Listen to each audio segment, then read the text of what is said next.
Fatalo fatu mo le nganga falolo I lau fionga I le li malu le malo. Ja. Sai fu muria nei tu lau la fiafi lau fionga savea. Le ya to fa pe le fa fonga malu tato le fa sala lau nei tu lau le fiafi. Ia fa pe fo ia le lo tato tunu on pe ia le tu pe on e tano ne fiafi ia le ta fa fe lo inga fa tasina na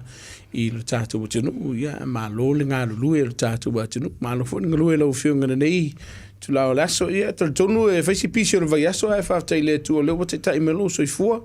ia o so fu yo la fa tava ia le o tato felo ia I le langi mamra so I fu mu ia malo le fola malo fu tau tu alo fu le pale io o man tu fu ina tato lu le vaso le te alas farele ia mai alas farele so o mal sounding a lotu o le anga o le lotu fa fitai I le malu le kalesia so fitu ia na momoli ai ia tar sanga fa fo I le vinga I le tua ono le tato sit seni na mo ia nala uma mai ina ele fa felo inga fo yo le tunu sa fenga ai ia so o tu lo male aso fa na o le fa tu le tu sa mo o tasi le sa mo mau tu mala mai fo tai o le sa mo le se leo au ke le lola por la ko nga me le o lo kalngong e mo se man ia to fa fonga mo le vai mo por la le luar va sa pi le vai mai e tau no o toi I le fo vai aso o fa ia le se fa te tai o ko sa mo o la vetalo e tano fo le nefia o se weekend pisilen se vai atinei I la o fio pe nei ta o fo I malo fo tau tu tonu o male tau tu fo I il tato malo I fu fanga fo I sa I se tasio parti por fast fo ala tilo le weekend na pe ya fo tata la no ai o le a tele le ava o le a tau mafaina ele na o le asofana o le ai fa mo mo fu ina vai le weekend le tele o paki ia malo mo ia fo I o fe ka ke fair kala vo de e ma ia I lungo tau tu ia le malo lo ai masi de me da vai ia ai ui ole pa tai o fo sa tu no ala o fionga ia telefo ingal bengal mutanga benga ia o foi fo I le kalesia ia male fo ia tu le ainga ta u tele o le fo ta fe lo I lu mole o le no uma fa ta ia le tu I ne ia va no le le a wa o taimi nei mana mi ai le fa manatu mala patai fa tuanga ma tu o lalo fo I o le tu la fondo ina ia malu pui o ta tu tangata ia mau ta tu ainga ina ia mauti no ia ta tu tele o se tu langa fo le e fa no ai ia Sofia certainly le weta ur vanga le save ia le u au tiro lava u ia la matai no le nei masina fe lo la tu ma soifu ia tati sela ia fa la veta ta vale wa le na tata le no ina fo au ni si lava o bebe singa o lo tup ia ele toi po fo male le lo penga te fa ilangi le nei tu la le aso ia se soifu fo u ma no le la o malos le na fa manu lia ia male o wana maliu ia se tas le ala lo fa yesu su engal mtanga lo ngal temini le tilin fa mtalanga lo mo mer temini nei ele o yese tasi u ata fie po lo ko ina mtanga lo ngal le Paulo vai nga fa motino ma se fo mai mawa sa vera pe lo vai nga le sa ta po le fo ile fa pe fo ile pe ile tunu lo fa fonga o so I fu ma ono nisi o sawanga manisi o bebesinga ele o mautino ile taimi nei po o se mafu anga na mafu ai ia tai wa ina pe a mo su nga mtanga lo nga le ona toi fa manino le nisi o vainga ai pe aveli tu lani fa felo e toi fu I tatu tunu ia o lo o tu tonu mo tanga ngasi no yo tele lava ia fu I sa vele nga tai lava I ngasi o tino ia o manu anga fo I lungo vevesinga ia eva tu fa tu anga le tu nu fa mon e te taua ona fa I tete le vai te mini ni o tu sanga ma so se asola i vaenga i o afia i le ngata sa ngolemu a o le soifua o ma ma dielo o le aswan na fi o stasio mata o sa o tala no fo ia ia wa o le vai aso le nei ia ma le vai aso o lumanai o le taimi o lau ngā tongi e tamuti ai o le ai fo i a matua o le a le mawhai o na ausia la to whanau le moi mitinga me me whapena o i fo i lesi vaenga a wala ma yeisa wanga ma upo e le lafo e ti ngā i loto le whanau a ia tātou lava papale ma ono sai o i tamiti e o te i ma fasi o tātou whanau tātou whanau na o tātou o suru ma iai a o whale tonu ia le tama ma le teine le neitau sanga ia o tātou te whātoa ina mau mai a le while mui tono o tātou aika mana ia vaenga leo e tau o savea whaafonga le tātou tunu o vaenga ni e te tau una si la fia le tātou tunu i le ma whai o na fosi le moe mitinga a mātua le mawhau whau ma le tamu whainga le whana e iei mātua e mana na o ina ia sili le whanau ma maua ni ngā luenga pito i sili o na le lei o ngā luenga e mana na o mātua peita i ani e le o ngā whatia ma le malmala ma le tamu whai o le whanau peilau nei tā ua o le sili a vaenga le o te le vaenga o tutupu e vaenga muamua o la vai vaenga o sa wainga ia sa waina i le whanau lua e le ngata i le sa waina i upu talafo Madielo. Ia o la fo ina fa o lima ia tamam tinam sa waina le whanau ona ia leo vaenga wa afia i le whanau i le ngata i le tino o le mawhauwhau mono o le vaenga fo i leo o le pulelo i le soifua o le vaenga le whaila si papole i o le mitanga lunga e man tu fo sa ve man whafonga tata utinu tupuni vaenga whaapea ai whaamaunia le mitanga lunga leo na afua mai pe na mafua mai i ngai o inga matua e mo lia matua i le whamsinonga Madi. Te le ia la le afiango la inga ato i le vaenga lea. Manatua, o le te manatua le tātou polkala me nei vea son semba atu, le sa ta fautua i matua, ta lia e lo fina ngalo, se tau mo whainga le whanau, i le nei tau sanga. O whea ua o i e le tau whainga le whanau, vaenga mua, a whaia sa tau mo whaia ti li ma whinau le whanau, ai ua le wa u fo i se vaenga o le latu tau mwhainga. Ua le whaamali e ina lo finangalo. E feo lolo le ti ngā o lo finangalo. Ma le mawhatia o lo finangalo. Ai leo le mawhatia o le loto ma le mawhauwhau o ka magikile ua le tau lau lo na whaamui moi. Whaapopo mai rola i e malunga o lo le fia ma lo wika ma lau oki.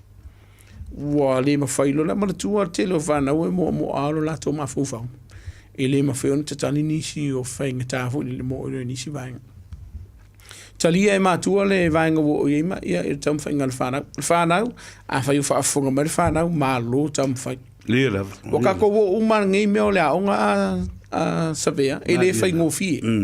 Mai tōlo pūlo i whanau o lo i tutonu a onga le teimine nei. Ia.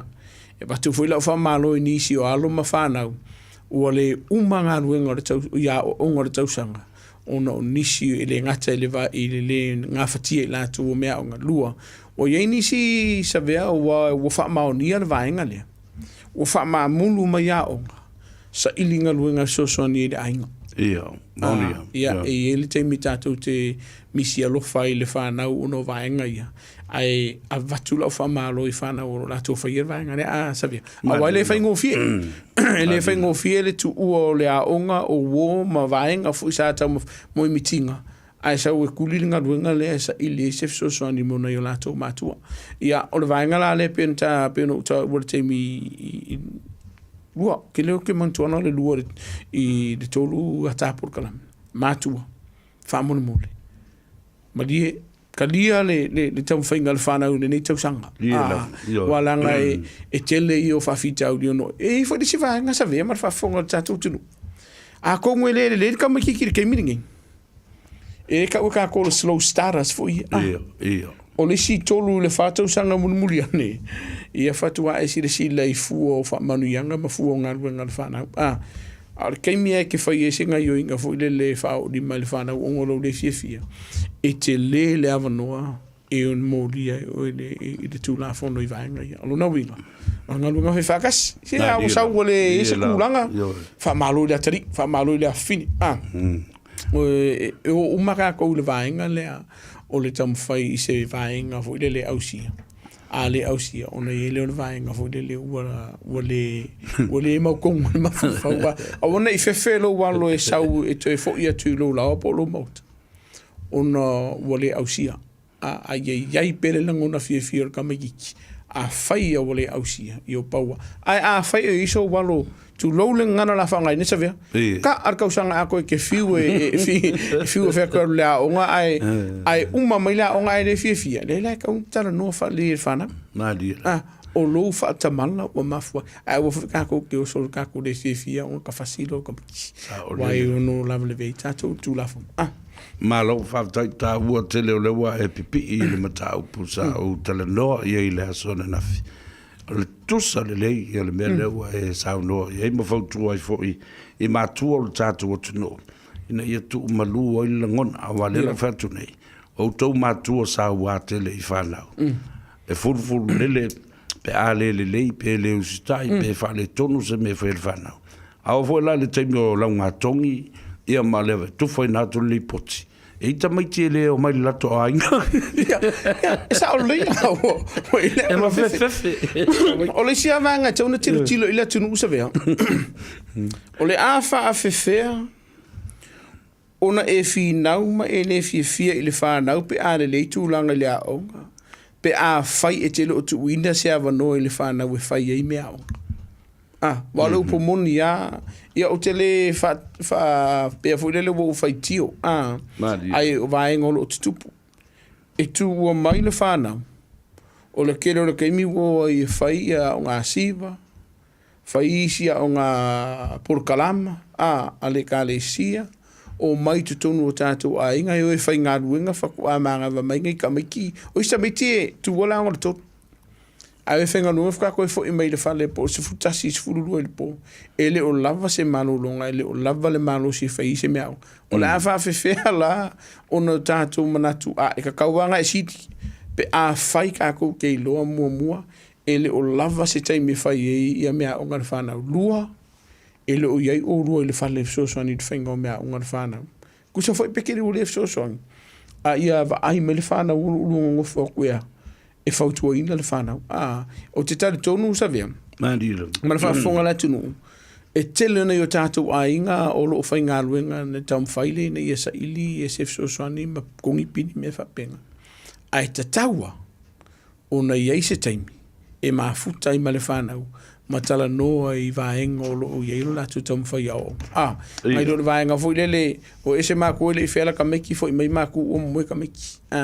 Alo na foi mai maku wa ko mo ka meki ala ka so ka meki o ese vaenga o ese ala to o mai la to lo mafutai. O ia o ngai. Le fuso ta io ainga. Ai loa e matu o le fesi pisi ngadunga.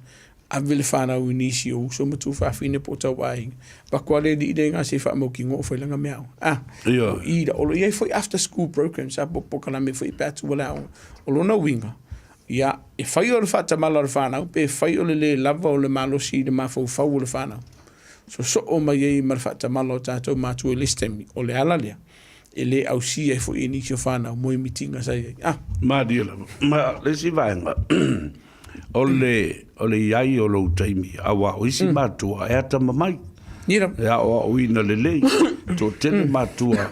lelei o la to wanga va e ma fai fo ona so ni me a onga fana ya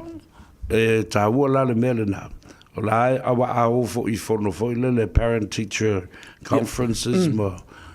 interviews interviews ma meetings encourage lava malo si ole na vaenga nei fai on so ni foi matua to tele matua e ata mamai fai ona la to so ni lava e la to foi fanau fa lo foi le taimi e te lo foi la ele e me le vai il tamale ele me le malo si il tene le ya e fa pena so tala ngorna ma se winga ile tapule ai tatou tele mana o mia e ni fa no nonga ia mi sa wanga e tula I mai tono tātou ainga ona o tātou le malidi e whai ungo suenga ma mea whapena. Ali Savia. Ia. Ele kaunga ele ma fo le fa au fa o ka mi ali fa au fa ya o le ila wale ka mo ko ele mo se ko yo la ka ma ele power me fai awale tua ia le fa le tono ila watali tua il fa ya ai vai so mai avere lancer fa ya ma me ri si no valo ase te ko kasi fa ya ala ko na fa ngo sa fa sa mo ya ele ko mi mo ya ma fa ngo la que si me ele ai la ele o wakali ele ko fa ya va si o is going a voler le la tu ma fa e a se kulanga lo ka rife me kusa le ka fanga e lu sul lima no se nga ku do fiku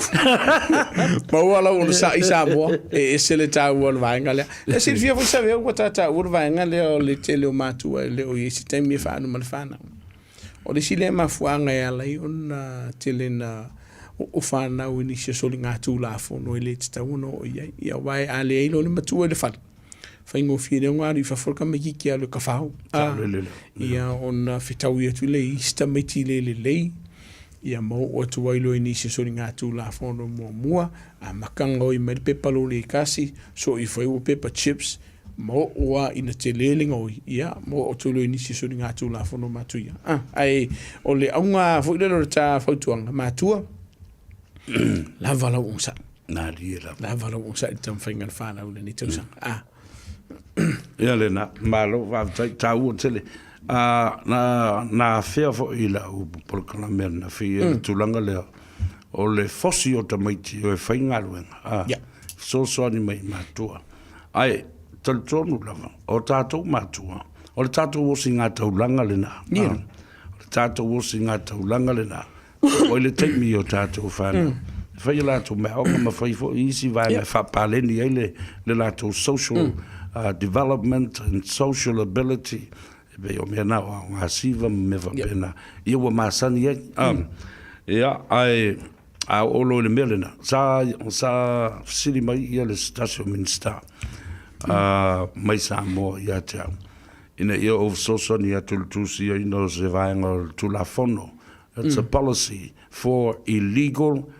child labor ele mele le o taimi te tau ena whai ngā luenga le tamaititi ia mataimi matau sanga o le tamaititi mwhai o se o onga le lei it's a good exercise to push our children at the right age and whai ona o develop la to mawhau e ngā lulu e part-time masa ili ia mātina e fo ile mele o langa ai ile ia tātou whai tete ai ile so ona too late ma fa malo si o tātou whanau sauli mana tua o le vaenga le esi o lo fusia o le tamaititi e lo e whainga ruenga I se tausanga e wakakaunga onga ma le mana o le tamaititi e alu e whainga ruenga lava ia ona peona e taua o sea o onga mo ia ma le upomoni e matu ni e tunu ia tamiti o lo whainga ruenga sumale ono tausanga sumale fitu ona o lea o lo mau lea o onga ia e ere kai me fai me ka me ki o le fio e whainga ruenga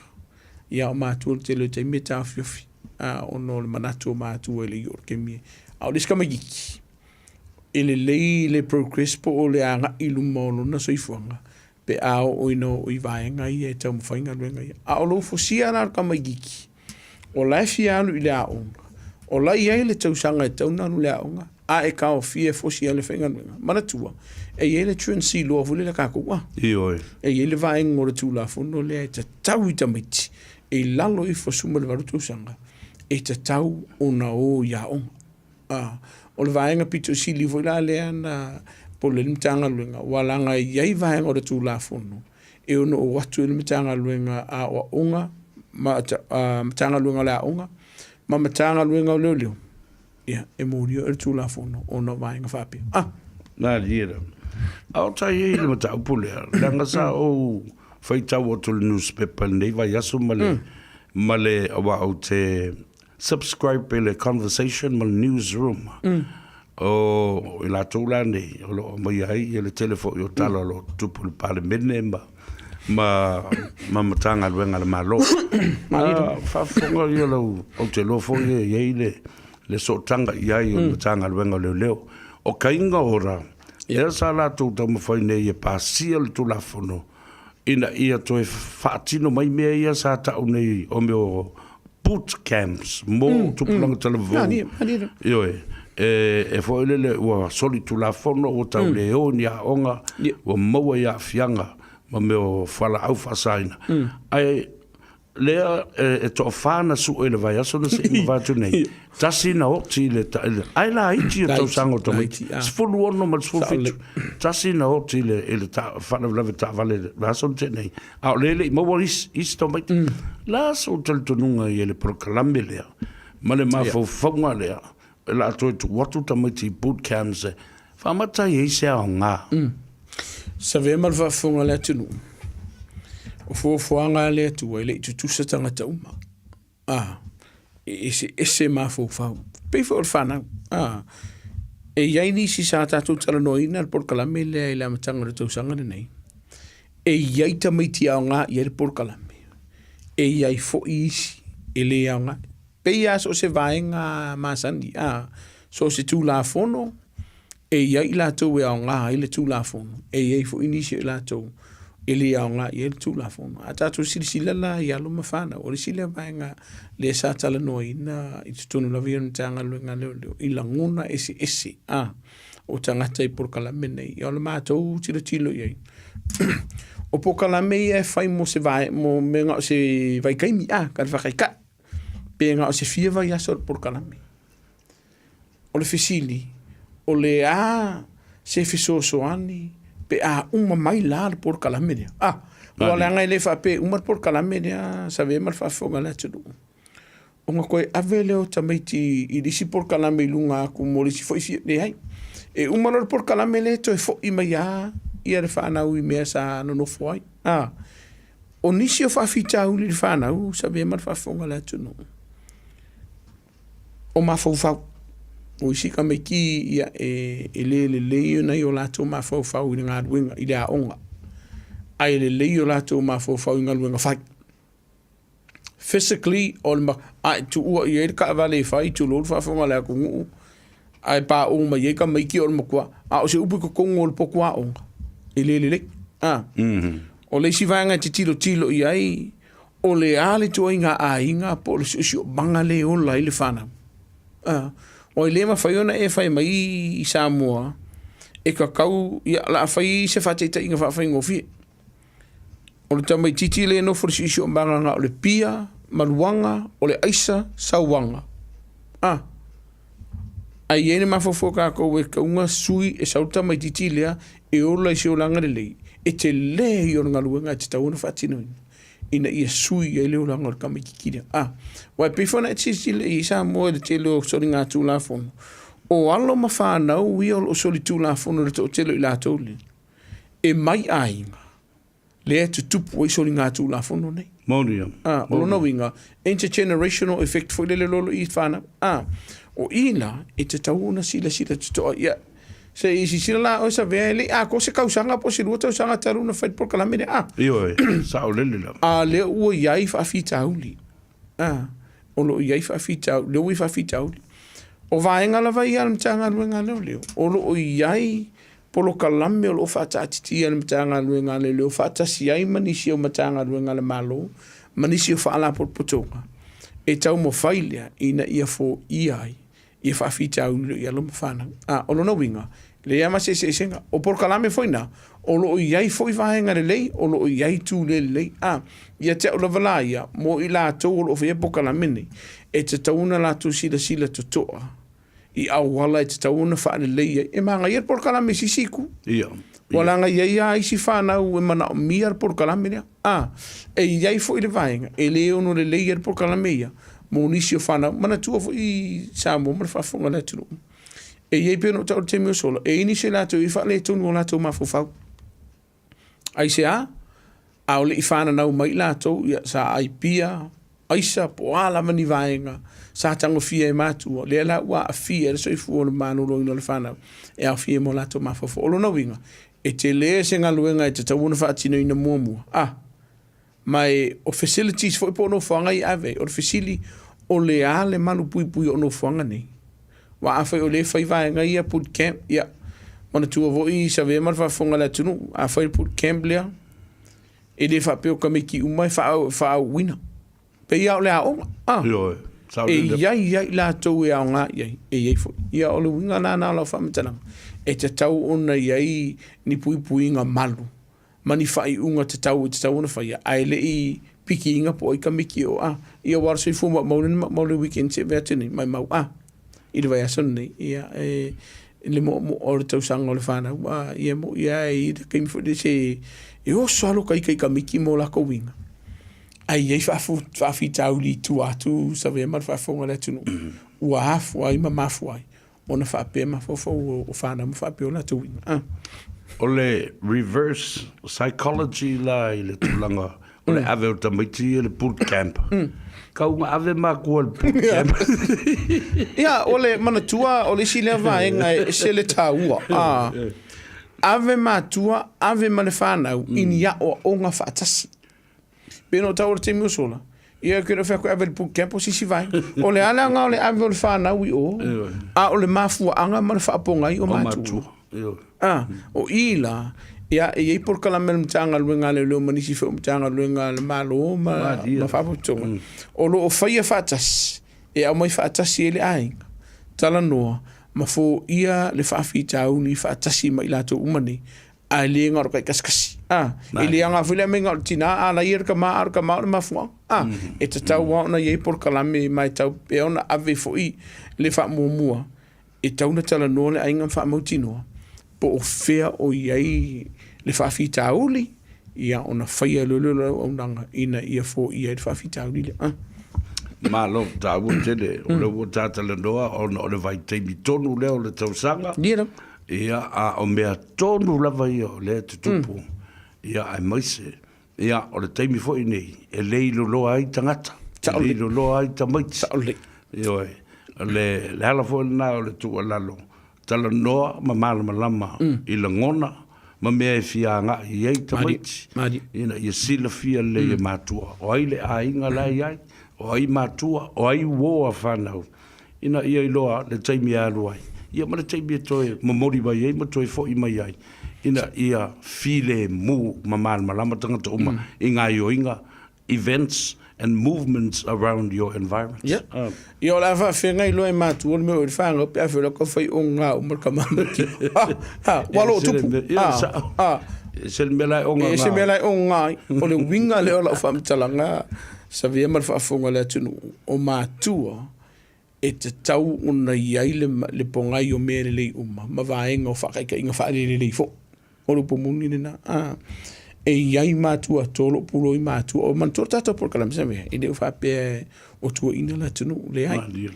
o ai mātua o lato whaian ngaluenga le walanga iai si mātua mai si ainga po le a le fiu o le a inga ma mātua whainga luenga le ai fafolo la kari po le a fingi whaingo fia i ona influence pe mwhaiona to sinalo loto inisi o vaenga o whaia la tobu pina o vaenga le ali ona se tiru tu lafu ai mo mātua pe on tātala noa ia o le a whaafea ona i loa e mātua le mea lo i eile whanau pe a whai o le wa makanga i ngumai alo makua marko i ngā mai i le asonga fua kau le si asonga fua o wha mua nisi o vaenga i le ngā kare pia wha mua le pinko ma nisi vaenga ai le averi wha mua e wha mautino le pofe i le whanau mana tua le si le vaenga e a lai o na o le whanau masa ili nisi o no fuanga ma nisi o whaalapu putonga e maua i lo lato to o file mu mai talia i lato o ngā ua whaadele le tonu le ainga pe iai fo i mātu tonu le whale ai wa ai le whanau ngā le papaku o maka o le tinaku lo le whaafonga le tonu pe whape ngā fo i ka maa i le whasina le tina e le mawhai o ngā iai se ngā fo i le o sanga le mu le whanau pe a fai o lo tupu la inga lo no winga sa ili lo whana i fafo o le sina le vaenga i tere no i nisi o lato woma no fo i nisi o lato a inga ia po o ainga fu o lato o isi ia o le vaenga o no foi po kiko o fali o fali o loa ma vaenga ia po lalo o homeless tala fa fengo fi ia ma o le vaenga wa makanga o fu le e fa tasi tu gengi o ila ke le le afianga le wai o aisea ele o moa se saunga le mu i tonu o lato ainga o le mafuanga le o lato sa ili fafu o nisi lavo fana manga nuenga le leia makua ai ka ia le mafau i wo mai si o vaenga fu le e ono la le ve le tu la fonu o lona winga la e te taua ona fa mauti no le o seki ko kongolo ainga seki au fufuanga o ma tupu mai lani PFA sa ve dile se me ke pole le o faila nga luenga o le sila vaenga o e ta o la to o to tele na le lo kai mingi o kausanga e tele mafuanga sa vea mar fafonga la turu vaenga mua o ye afianga ma fofau ese ai lo lato langona ma la ko kilo fo le wala yona mafua ona o ese maleto fo i mai ainga lua o ye lato lo mo ngase fo le dementia ia o le ngase le na o ma singa kama kai mia tala no ai ngalo akor tan no ngana tolu ye ia nisio ngase tu nga yo lato tino o le mafofau o testigal fanau ai o lo vai tangata matua ele o iloto e foi mai o lato inga mai o le ai foi se ma lo sio le mafofau foi le mfai ona to e fa ava singai ia vai ngolo ia e to e foi mai o lato inga ma nisio lato o sola ese ma ainga ona o le ona fai e tonu ainga mo sa waina lua ia o nisi lava ia ele ngata i sauanga o le tino o sauanga i upufu le tarafu o nisi vaenga ia wale ai se sa o le tonga kero la ko unga whainga luenga le se kupe o bakua ia mai le fu se teimi tu se tafa fai kere la o nisi ia unga lava vesinga fale ainga o vevesi de unga li ia portama martina mal fanau ia ona vaina o ilo vaenga fu le o ngisi o le fia koe foi mai ai ma le si mafuanga ia o fai li si o ko ona pumongi sa vea o tutupu me va pepa la fo tala mo la to o tutupu i vaenga le e te tau ona longo le matanga luenga lolo su e ko lo ainga fa mon muri o le o ki saunga le mu ono lo ye inicio la to o ese ma ainga ai mu musu e ta ona ye le popole ngai ainga longo mkanga luenga muni ange saidi ma woi fo fa dis fa polo di si me mu se kauri ai mo de koi fo i mai ai te taua ona longo mtanga luenga le fa i loai o kera o misi missing in action o kera o misi pa wa o le ko vi sa ko vai o vaenga ye te tauna sila ile tu ina ia fa ti ai le tele o fa fitau di ainga ile popole ia ai fa ki ai fo ke le ngal kanga luenga ka su nga o ia fa ngo fi e yo le me so ia ko ke le lo ke mi o fa so ia ko ke fi le lo e ta wala na o ta tu tala do fo e fa ta tanga la fonga o me uma lava nei e tutupu mai ia sofia fia o le talu i tau la le la fa i o fionga le sa tini sinia ona o le telo tausanga e alua i lunga fai ngu mela o tangata sa mom tangata atu motu o le Pasifika e mai se maoli e mawalunga o lato fai numera statistics are well represented at the end of the peak season of the festive season la tatou tamawhai le lua fe lusu malfa ina ia aua pe whaititia fo i tangata e ta loka aku ta loka ku le ave ka vale o nga le ma fa le fa ko la wala ve ai ses ona na ka loka ku o le fa o lima i tina masa wanga i tamai tai me umane isi amionga fo le o misa e fa lap ta awa le la va tu le lo fiong o e fo le te ye le committee le e te mata i tuina pe ta ua pe na ngale talu taule ya awa ya wa le sinal me fasi o ele to el tama le tina ave formai avatu o loka ai fai kirisi masinga o kamaki la se to ainga la ngona mawinga fa tu so mene le tate la pata e to le tu no ta wala mai lo fionga ma oe mal tu la fono ta tu ta pena ya madi mana tua pe ona e ta o le taimia e tupu o i vaenga fa pe tono le ainga e le leile kupu o i se tangata matua lo i e male whana ui lalo i fosuma le ungu kausanga a le ai e nua vaenga i o le ave le malo ma abatu o i le whana u le malo a le ai pe a whaile ule maoni si o ainga ave a le vaenga piko si diango pole o le haafianga o le mafau o le whana a inga i te mi fia o le whaingo fia i o le whaupung o waite i o aso malolo wha penei o aso fia peita iani o le aso fia a ua tele o aso e vevesi a inga ma tele so ringa tu la fono peila na e ta ua ma ia redu o le whautuanga lava ia ma le lo i te tātou ua tunu u wha mole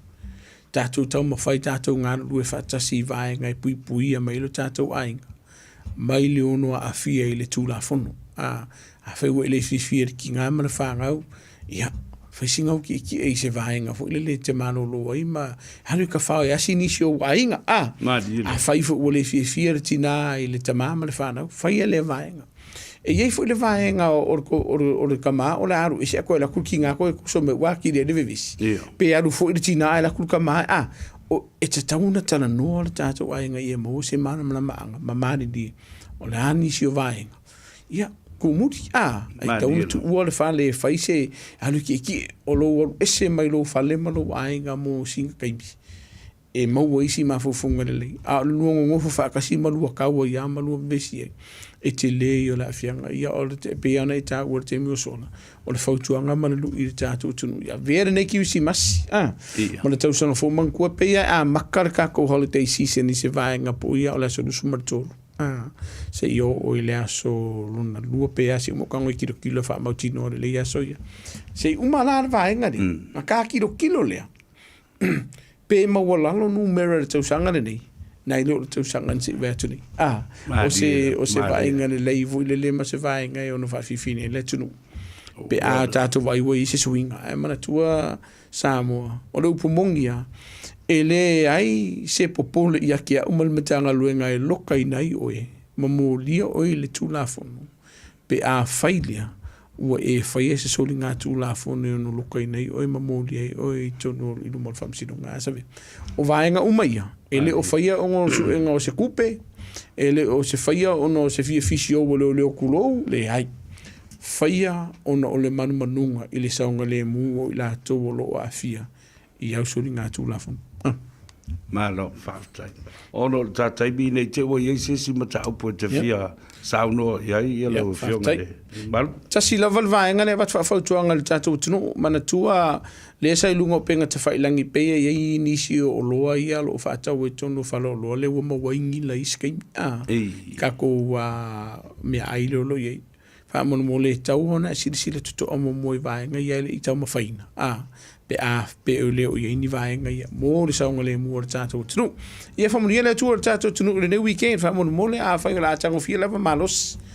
sa ili se tasi mo ria oe i le farkalapu ko e mai le fale po se upa po se taxi a wet tango fia ia le tavale nei te ua mama wai se soifua fa mo le tua i le fufu i la ufioka sa vea ia fa pe fufu anga le weekend ma le ainga ia fa mangalo le atali fa mo le tua i le lo le tato o fa fonga se ola se tafo le tu ma le ke lope tato topilo le lo fo le tua wala vesa fo e ma tua tato numero masani tasi pe a failo se fa la fa fo se o tu pu le time nei e te mara mi al so sani le mtanga luanga le tasi o lima pe a fe ini se vanga te fitara no al mtanga luanga le ai le o se fa la fa fo se o ro tasi vatasi o valu faiva mo o lefso sani mo e sa mo so la se vaenga o le tula fo no mala wa ya tau o ne fiafi fa so fo ine samo alo sa lo fa lo fo ia me se fo lo fa tuanga mo le tu lalo tu ina tu ta por kalambe o mo le tula fono o le lofa le na samo o le lofa ia te oe ma tātou whanau ma le tunu atoa ina ia maua sa kirisi masi fifia ma sa tau sana fau o ne vai ina o tātou wainga e le leifo ilo mo le whare mai le anga lo mo le whare hoki no ane me sa o le vele e le le foi lo moe e le loka ku o e leo awal tal sa tal le na ai ia manuia tele ia la sunga de ri sa tili ma le fatua le no falo ma le ngali fe fo fe talo lo ia ha fu fuanga ia ta talo le tua e mo le hava no le foi ma yaso ia ma fa pena na fa wa wele nei por kalamita u tele ia a mo le terminei ia fa so i foi ia